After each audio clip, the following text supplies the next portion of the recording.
and we're gonna let it.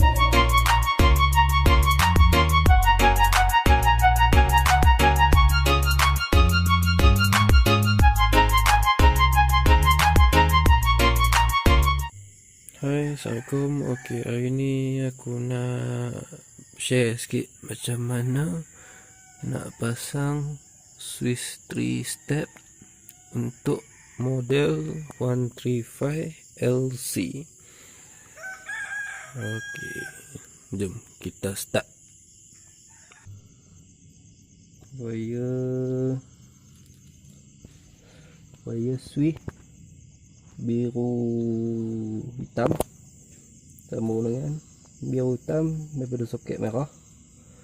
Lepas tu wire merah kuning sambung dekat soket wire warna biru daripada soket warna merah ni juga. Tu untuk headlamp, lampu kepala.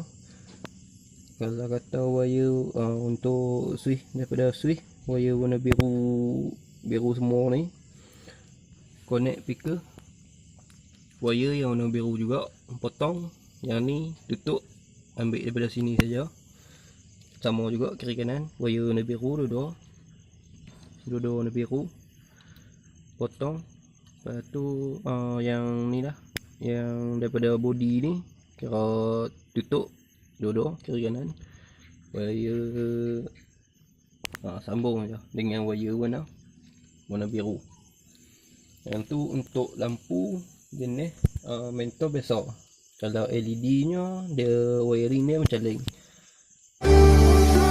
Take me through the night, fall into the dark side.